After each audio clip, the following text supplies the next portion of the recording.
From Wish TV and the All Indiana Podcast Network, this is the News 8 Daily 8 Podcast, a Wish TV News 8 update. Hey everyone, Hannah Mordeau here. This is your News 8 Daily for Wednesday, March 13th. It is another gorgeous day on tap. We're going to have a mix of sun and clouds today, but we're going to approach the low 70s, feeling fantastic for your Wednesday. Soak it up today, because tonight a change moves in. We're going to have some showers on the way.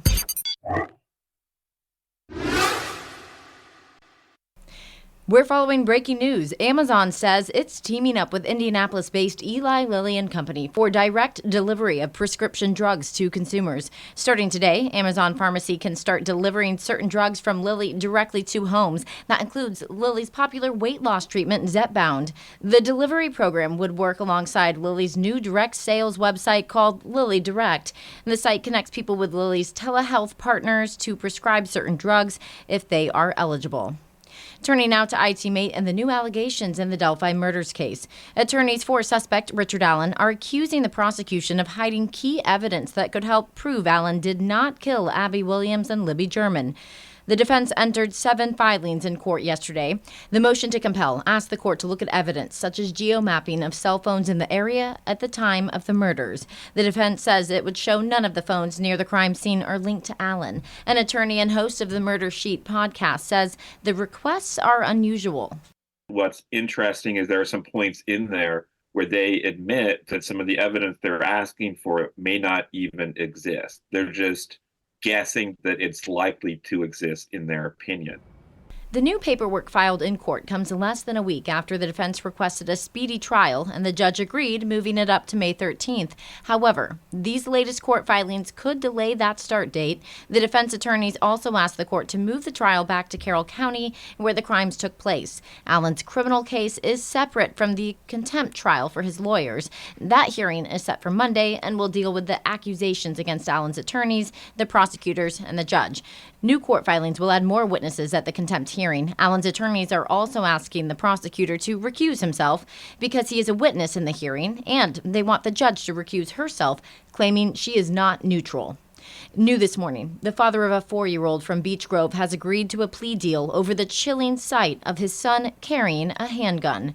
IT Mate has followed the case for more than a year. It made national news when On Patrol Live aired the doorbell camera video. It shows the boy in diapers playing with a loaded weapon in the hallway of an apartment building. According to online court documents, the deal for Shane Osborne calls for just shy of 2 years of probation for putting the child in danger through neglect. With the guilty plea, 2 other charges are dropped as part of the deal. IMPD has released 2 views of a deadly shooting by police. It happened in January when police pulled over a car just north of Brookside Park. The first perspective shows home security camera video. Police say passenger Raphael DeKemper was wanted on a number of charges, including possession of a firearm by a serious violent felon. IMPD says when officers told the driver to turn the car off and put his hands out the window, DeKemper got out of the passenger side, raised a gun, and fired at officers. 3 officers fired back and killed DeKemper. Turn the door off! Everybody get a car. Put your hands out the window. The second perspective is from officers' body cameras showing their view of the scene. They say several shots hit one of the squad cars. IFD is hailing one of its firefighters for rushing into a home off-duty to save a woman.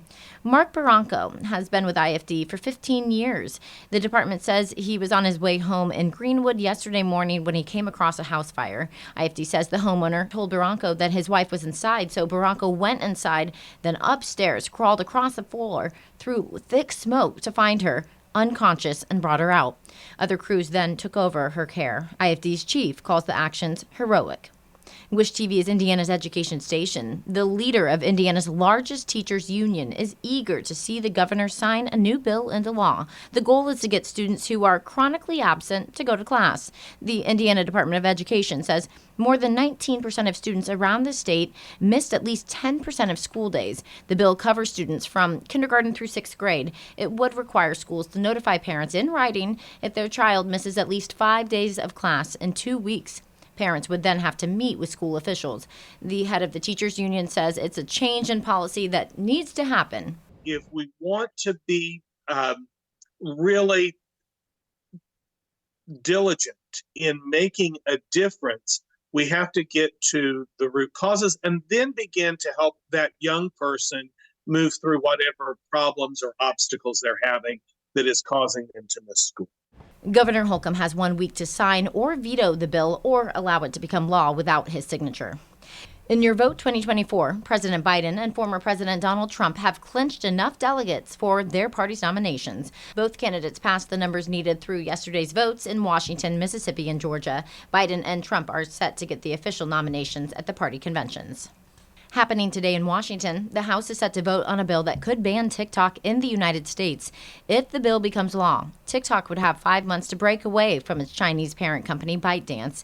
TikTok has called the House bill an attack on users' free speech. The company also claims banning the app could be harmful to millions of businesses that rely on the platform. President Biden has said that he supports the bill and will sign it if it's passed. In Pacers watch, the Blue and Gold beat the best team in the Western Conference, the Oklahoma City Thunder, 121-111. The highlight of the night was first from Miles Turner in the third quarter with a dunk, then a full court pass from Tyrese Halliburton to Aaron Nesmith, leading to another slam dunk. Win in a tough place against a really tough team, and our best players led us in this game. Ty, Pascal, and Miles. They set the tone early, and everyone followed. Pascal Siakam, Tyrese Halliburton, and Miles Turner led the team in scoring. Pacers host the Chicago Bulls tonight at Gainbridge Fieldhouse.